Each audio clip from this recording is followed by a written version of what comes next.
Welcome back to my channel. তো friend, আশা করি আপনারা সবাই ভালো আছেন, আমিও খুব ভালো আছি। তো আবার একটা নতুন ভিডিও নিয়ে চলে এসেছি। দেখুন জবা গাছগুলোতে কত সুন্দর ব্লুমিং করেছে খাবার দেওয়ার পরে। আর একটা গাছে তো আমার 3টে কুড়ি একসঙ্গে হয়েছে। গতকালকে এই 3টে কুড়ি একসঙ্গে ফুটে যাবে, ফুটলে আপনাদের সঙ্গে শেয়ার করছি। আর দেখুন 3টে বড় হয়েছে, কত সুন্দর যে লাগছে 3টে ফুলকে। জবা গাছগুলোতে খাবার দেওয়ার পরে খুব সুন্দর ব্লুমিং করতে শুরু করেছে। আর ক্যালাঞ্চো গাছগুলো তো কথাই নেই। তো মার্চ এপ্রিল পর্যন্ত এভাবেই ব্লুমিং করবে। চলুন আজকে তাহলে ভিডিওটা দেরি না করে শুরু করা যাক।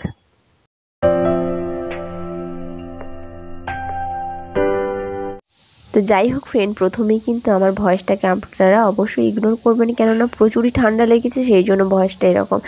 আর এইদিকে দেখুন ক্যালাঞ্চো ফুলগুলো তো সুন্দরভাবে ব্লুমিং করছে। তার মাঝখানে ছোট্ট একটা জবা দেখুন কত সুন্দর মুখ তুলে দাঁড়িয়ে আছে। তো জবাটাও খুব সুন্দরভাবে ফুটেছে। আগেও দেখালাম 3টে জবা একসঙ্গে কত সুন্দর ফুটেছে। তো যেহেতু বসন্তকাল আসছে, তো কিছুদিন আগেই সরস্বতী পুজো গেল, শীতের শেষ এবং বসন্তের শুরু, একটা মনোরম আবহাওয়া নিয়ে আসে। তার মাঝখানে দেখুন আমি কিন্তু বাগানে এসে মানে 3টে গোলাপ একসঙ্গে তুলে নিয়ে মাথায় মেরে একদম বনপরি হয়ে ঘুরছি। জানি না আমাকে কেমন লাগছে, আমার কাছে তো নিজেকে খুবই ভালো লাগছে। আপনারাই কমেন্ট করে জানাবেন কেমন লাগছে। এইদিকে দেখুন ফ্রেন্ড, কত শশা ধরেছে দেখতে পাচ্ছেন। প্রচুর ফুল হয়েছে গাছটাতে, প্রতিটা দেখুন ব্রাঞ্চে শশা ধরেছে, সুন্দর হয়েছে। আর আমি কি করব এখন, এই যে নিচের দিকের পাতাগুলো না কেটে দেব। তো পাতাগুলো কেটে দিলে নিচের গোড়াটা যত পরিষ্কার থাকবে তত পোকামাকড়ের উপদ্রবটা একটু কম হবে। সেই জন্য আমি গাছের পাতাগুলো কেটে নেব। তো কেটে দিয়ে আপনার সঙ্গে কথা বলছি। দেখুন ফ্রেন্ড, আমি পাতাগুলোকে এইভাবে কেটে নিয়েছি এবং গোড়াটা কত সুন্দর পরিষ্কার করে নিয়েছি। তাতে কি হবে, খাবার দিতেও সমস্যা হবে না, এবং নিচে যদি গাছের গোড়ায় পোকা ধরে তো সেগুলোকেও দেখতে সুবিধা হবে। সেই জন্য আমি আগের যে নতুন পাতাগুলোকে বাদ দিয়ে পুরনো পাতাগুলোকে দেখুন এভাবে পরিষ্কার করে নিয়েছি। আর প্রচুর গাছে ফুল আছে। এই দিকেও একটা শশা গাছ দিয়েছি, ওই দিকেও শশা গাছে ফুল আছে। তো এইভাবে করেছি। আর শশা গাছগুলো যখন বসিয়েছিলাম তখন আপনাদের সঙ্গে আমি শেয়ার করেছিলাম। তো অবশ্যই চাইলে ওই ভিডিওটা দেখে নিতে পারেন।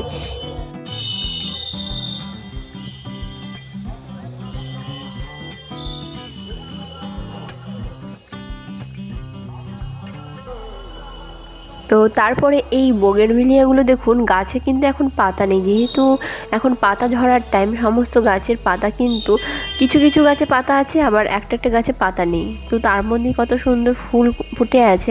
তো যেহেতু গাছের ফুলের কালার যাতে উজ্জ্বল হয়, সেই জন্য আমি একটু আজকে খাবার দেবো গাছে। তো কি খাবার দেবো সেটা অবশ্যই আপনাদের সঙ্গে শেয়ার করব।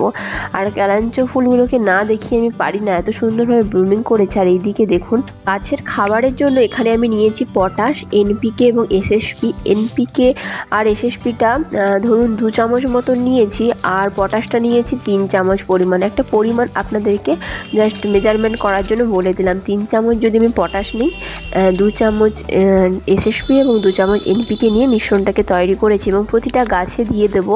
যেহেতু আমার এগুলো 12 ইঞ্চের টব, তো আমি 1.5 চামচ পরিমাণ দেবো এই মিশ্রণটা। তার আগে অবশ্যই গাছের গোড়াটা ভালো করে খুশিয়ে নিতে হবে।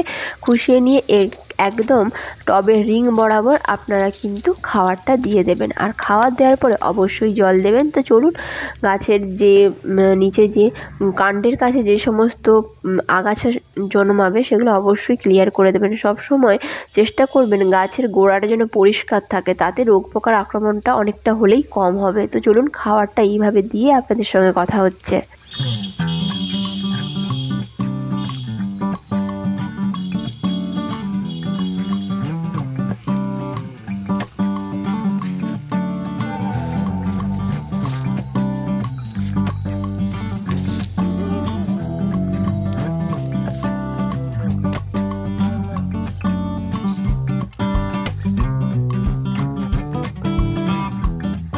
তো বন্ধুরা দেখুন, এই যে আমার গাছটা আপনারা দেখতে পাচ্ছেন, এই গাছটা পুরো মৃতপ্রায় হয়ে গিয়েছিল। হয়তো আমি একটা ভিডিওতে শেয়ার করেছিলাম, তবে আমি যখন ট্রিটমেন্টটা করেছিলাম তখন আপনাদের সঙ্গে শেয়ার করে উঠতে পারিনি। তো দেখুন ট্রিটমেন্টটা করার পরে আবার গাছে কত সুন্দর কচি কচি নতুন ব্রাঞ্চ ছাড়তে শুরু করেছে। এটা এই যে রোগটা, এটা কাগজ ফুল গাছের তেমন যদিও কোনো রোগ থাকে না, তবুও কিন্তু গোলাপ গাছে যেরকম ডাইব্যাকের প্রবলেম, ওপর থেকে গাছের ডাল শুকিয়ে আসে, তেমন কাগজ ফুল গাছের এই প্রবলেম, কাণ্ড হঠাৎ করে পচতে শুরু করে, মানে নিচ থেকে ওপর দিকে পচতে পচতে ওপরের দিকে চলে যায়। তো আমার গাছটাতে এভাবেই হয়ে গেছিলো, শুধু এই গাছটাতেই হয়েছিল, আর সমস্ত গাছের স্টিম দেখুন ভালোই আছে।